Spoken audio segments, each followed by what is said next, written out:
कहते हैं कि ना किसी से बहुत ज्यादा मोहब्बत की जानी चाहिए और ना किसी से दुश्मनी। और अगर बात सियासत की करें तो वाकई काफी हद तक ये बात ठीक भी बैठती है। अब देखिए, राजस्थान में शुरुआती दौर में इनके बीच भी काफी नजदीकियां थी, लेकिन फिर क्या हुआ, वाकई जो नहीं होना था वो हो गया और फिर कई कोप भवन भी तैयार हो गए और समझाइश के लिए दूत भी। नतीजा कुछ नहीं निकला और इन्हें बैठे बिठाए मौका मिल गया।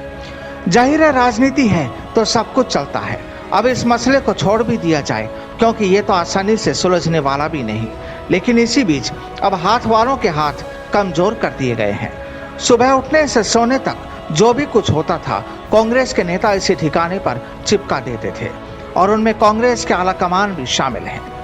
आज लाखों की तादाद में इस ठिकाने पर इनके अपने हैं, लेकिन हालात कुछ ऐसे हो गए कि अब तो इस ठिकाने पर ये किसी से बात भी नहीं कर सकते।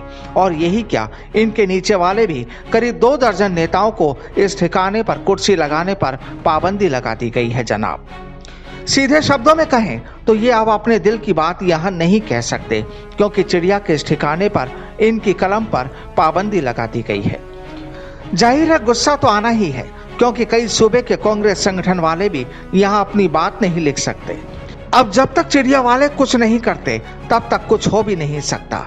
अब कांग्रेस के आला कमान का गुस्सा देखिए, उन्होंने तो भाजपा को ही सीधे तौर पर इसका जिम्मेदार ठहरा दिया।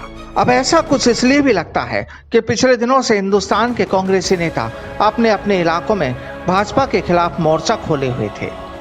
जाहिर है, देश में बेरोजगारी भी है, महंगाई भी है और तमाम तरह की दूसरी मुश्किलें भी है। और फिर बारिश हो या गर्मी, इन्होंने तो कुछ नहीं देखा। बस मोदी सरकार को कोसा गया और काफी गुस्सा तो इसी ठिकाने पर निकाला जाता रहा है। लेकिन हालात अब ये कि अब क्या होगा, यहाँ कुछ लिखा नहीं जा सकता तो जरिया दूसरा तलाशो। जनाब, यही तो सियासत की सियासी कहानी का लब्बो-लुआब है। जिससे पंगा लो वही टांग देता है। इन्होंने पंगा लिया तो इन्हीं के अपनों ने इन्हें टांग दिया। पूरी पार्टी ने पंगा लिया तो चिड़िया नाराज हो गई। अब करें भी तो क्या करें। लेकिन बात ये समझ से परे है कि जब कांग्रेस और भाजपा की आपसी लड़ाई हो तो फिर चिड़िया क्यों गुर्राई। सोचिए, कहानी आपको खुद ब खुद समझ आ जाएगी क्योंकि इन्हें तो ऐसा उलझा दिया गया कि अब बस ये बयान और गुस्से से उबर नहीं पा रहे।